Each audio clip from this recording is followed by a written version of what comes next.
Rootslased sellili pandud 80-59, no tänu millele see võit tänu tuli ja mis see mänguplaan rootslaste vastu oli? Ma arvan, et me võit tuli lihtsalt selle pealt, et me jäime kõik, mängisime koos nii-öelda, et jäime ühtseks, mängisime oma mänguplaani, vabad kohad olid, viskisime, panime ära, ega siin muud väga ei olnudki, et pidime lihtsalt ka füüsiliselt valmis olema, et rootslased on füüsiliselt väga suured kujud ja lauavõitlus oli kõige olulisem, ma usun, et saime hästi hakkama sellega. Algus oli võib-olla veidi rabe, et mille see tingis, kas ei ole neid mänge nii palju olnud või mis see põhjuseks olla?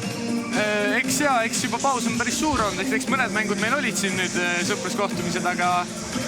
mänge väga palju ei ole olnud ja väga palju, ega nüüd väga pikalt ei ole saanud trenni koos ka teha,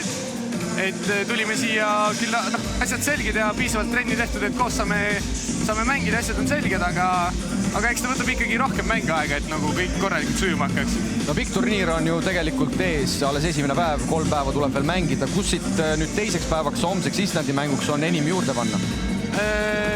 Ma arvan, et kuigi me saime täna lauavõitlus hästi hakkama, siis peamine koht ongi see, et lauavõitluses saame alati paremini. Et ma arvan, et ka täna andsime liiga palju ründelauapalle vastastele, et seal saame kindlasti paremini ja kindlasti saame paremini ka üldiselt lihtsalt palli kindluses, nagu et saame kiiremini palli üle ja paremini palli üle. No sa ise tundusid küll kalavees täna seal väljakul, et sa oled, ma Markoga siin ka kommentaatori laudaga rääkisin, et oled aastaid juba Itaalias olnud ja meestemängu mänginud, et meestemängult, ütleme U20 on ka tegelikult juba meestemäng, aga tundub, et sellist küpsust nende aastatega sulle on tulnud, et kuivõrd sa ise võib-olla täna oma esitusega rahul oled? Ei, ma jään küll oma esitusega väga rahul, et ma arvan, et sai küllaltki hästi hakkama kõigega ja eks U20 ei ole nüüd nii lihtne ja, et on küllaltki sarnane meestemängul juba, aga ei, selles mõttes meeskonnakaaslased aitasid mind hästi ja meeskonnana mäng toimis, see ongi kõige olulisem. Mis see käekiri Indrek Reinbokil üldse ette näeb, et oskad sa võib-olla veidi lahti seletada, et millist mängu Eesti noormeest U20 koondis mängima peaks?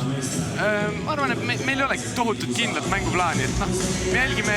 Eesti meestekoondise siis üldiseid põhimõtteid,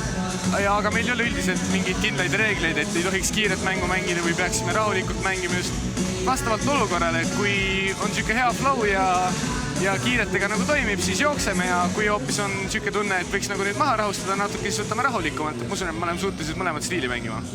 Selge, Joonas, igatahes veel kord palju õnne, puhake hästi ja loodetavasti siis homme juba sama hooga. Aitäh!